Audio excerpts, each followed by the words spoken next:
There's a sound the wind makes when it pushes through tall grass in the morning, something like a half-forgotten whisper, too old and tired to care who's listening anymore. I grew up with that sound. And truth be told, I always figured I'd die with it too. Just me, the cattle, and that slow sunrise out where the pavement ends and real land begins. Folks in town say I'm set in my ways. And maybe they're right. Name's Clint Hayes, 56, Army retired, widower, father to one, and stubborn as red clay.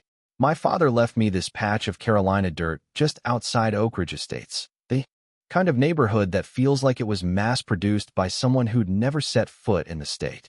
And for 2 decades, my fence never budged an inch. But you know how it goes. Peace is only peace until somebody gets bored with it. One morning in late March, I'm doing my usual rounds, coffee in hand, boots wet from dew, thinking about nothing more than whether I'll have time to mend the old barn roof before rain hits. Then I see it. The fence on the east boundary is just gone. For panels, 6-foot cedar, ripped out so clean it looks like a machine did it. The nails are curled up on the ground like dead spiders. And through the mud, deep, jagged tire tracks snake right out from behind Karen Foster's perfectly manicured backyard. Everybody in Oak Ridge Estates knows Karen, board president, the kind of lady who makes every sentence sound like a court order and every question feel like a threat. I've only ever spoken to her twice. Once when her husband blocked my road with a luxury SUV, and again when she left a note in my mailbox griping about cow smells. But now, standing there with the wind whipping through the hole in my fence, I knew in my bones who was behind this. Now, I'm not the yelling type. You learn in the Army that if you shout first, you lose twice. So, I did what any country boy with half a brain and a full phone battery does, documented everything. Pictures, videos, GPS pins, even a running commentary for good measure. Only when I got back to the barn did the real gut punch land. Half my best cows were gone. I found them not 100 yards away, trampling through Karen's pride and joy, a fancy heirloom cornfield she'd posted about nonstop in the HOA Facebook group. My cows, bless them, had absolutely no respect for property lines or organic agriculture. There's Karen, standing in her kitchen in silk and slippers, just staring as Babyface munches on her decorative flag and Gravy sprawls in the mulch like a queen. When she finally comes out, screaming and waving her arms, I just stand there, still holding my phone, recording every word. "Your cows destroyed my property," she shrieks. "You're liable for everything." I just raise an eyebrow. "You sure you want to talk about liability when someone tore down my fence?" She doesn't like that. Threatens to call every authority you can name. So I smile, hit record, and let her do exactly that. Next thing, here comes Deputy Mark Dillard. Good kid, a little green, always looks nervous holding a pen. Karen's out there playing to her audience, demanding fines, charges, everything but exile. But the facts don't lie. I show him the tire tracks, the video, even the barn cam footage with timestamps. Karen blusters, but Dillard's no fool. He takes my statement, shrugs, and says he'll file it. Karen's already yelling about emergency board meetings before he's even finished writing. By noon, my inbox is flooded with HOA threats and legalese, demands for damages, accusations, invitations to hearings I have no reason to attend. Thing is, I've never signed an HOA charter in my life. My land predates Oak Ridge Estates by 40 years. But that never stopped a bully with too much time and a color printer. Now here's where it gets interesting, a twist I didn't see coming. That evening, Karen gets slapped with her own zoning violation. Turns out, her experimental agricultural project wasn't even legal on residential land. No permits, no nothing. I didn't need to lift a finger, the county handled it. But Karen doubled down, delivering a color-coded lawsuit starter pack to my gate by FedEx, complete with sticky tabs and a demand for $14,680. I laughed, but then I got smart. Called my old Army buddy Dan, lawyer now, sharp as a tack, no patience for bullies.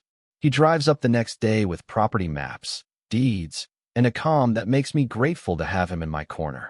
He finds all sorts of ammunition. My fence has always been legal. Karen's cornfield is 2 kinds of illegal, and the HOA is trying to overreach, hoping to set a precedent they can use against other neighbors. The next day, the cows are out.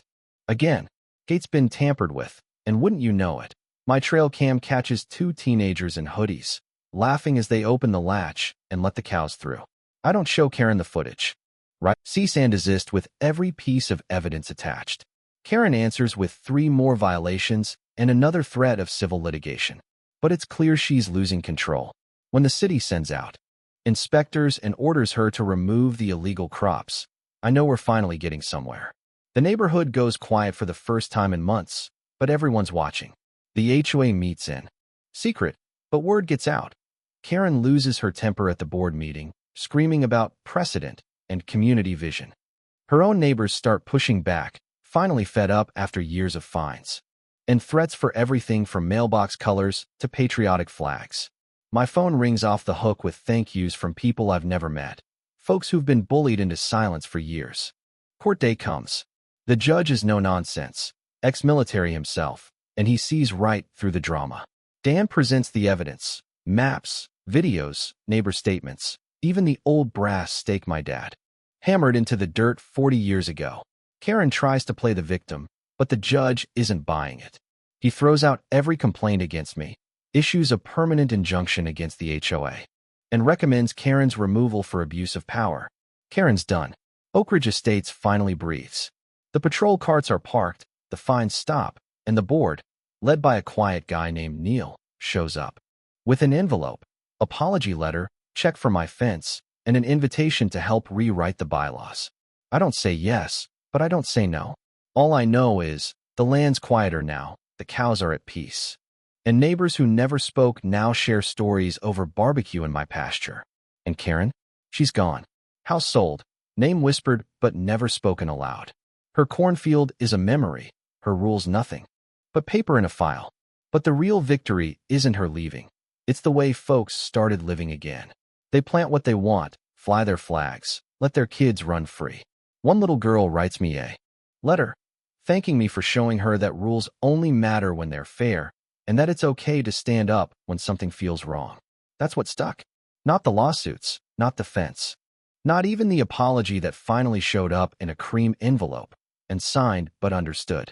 Just the truth that sometimes the loudest thing you can do is refuse to back down.